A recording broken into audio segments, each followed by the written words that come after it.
акча болбойт, бир 20 миң сом менен тегерегинде акча болот. Ошол эле учурда жанакындай биз жаманбы, жакшыбы, эгер бөлөк мектептерде, бөлөк жактарда биз мугалимдерге айлык төлөп берет. Ата-аналар кимдер? Жанакындай гимназиялар, үчтүү мектептер 500 сомдон 1000 сомдон чыгарган. Биз ушул нерсени дагы эске алдык. Анткени жакшы мугалимдер аябай көп, эми начарлыктар да бар. Ошону биз көтөрүшүбүз керек болду дагы. Былтыр 16 мугалимди Ысык көлгө эс алдырып келдик.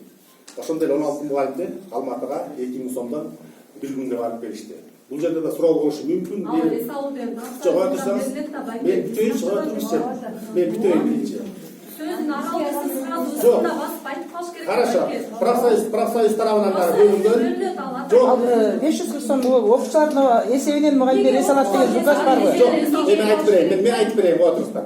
Бул нерсе профсоюз тарабынан бөлүндү. Профсоюзга биздин ишибиз жок, бирок былтыр 8 9 бир поток болуп барып келди. Экинчи учурда дагы эле ошондой болуп дагы барып келишти.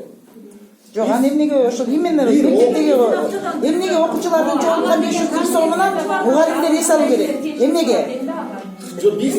Биз мугалимди көтөрмөйүнчө мектепти көтөрө албайбыз. Жылдын башында ла ушул маселе көтөрүлгөн. Эмнеге биздин жакшы мугалимдерибиз бар? Аларды эмнеге мындай бир 1000 сом менен 2000 сом менен сыйлап кое албайбыз деп ушул маселе. Жок, майрам сайын эле берип атпайбызбы, майрам сайын чогултпайбы. Ошондо эле мисалы Хорошо, мен айтып берейин. Бирден белгилечи. Билим берүү министрлиги кандай акча бөлөт, эмнеге бөлбөйт силерге ошо эс алууларга? Кайда кетет ал акча? Сурооңузду бүттүңүз анан мен дагы Бүттүм.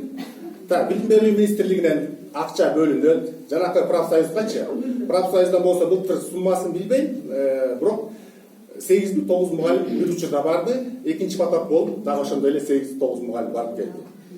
Анда сырткары өзүнүн жанакы райондук, шаардык билим берүү министрлигинин өзүнүн грамоталары бар. Алар ушу менен сыйлайт да.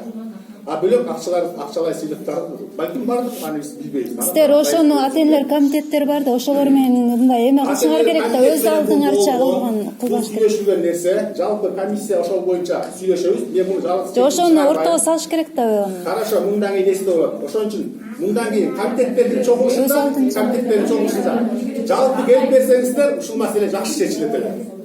Агай, мугалимдер барышыптыр. Андан кийин жана 5 комиссия шайланган экен. Биздин комитеттердин үстүнөн комитет. Алар дагы эс алууга барышыптыр. Балдардын 500 сомдук акча менен ал комитеттер эмне көрөт? Ошого келген чыган акчалар. Ошода. Мисалы биз үчүн деле ал акча оңгор, кээ бирлери араң берет ал акчаны.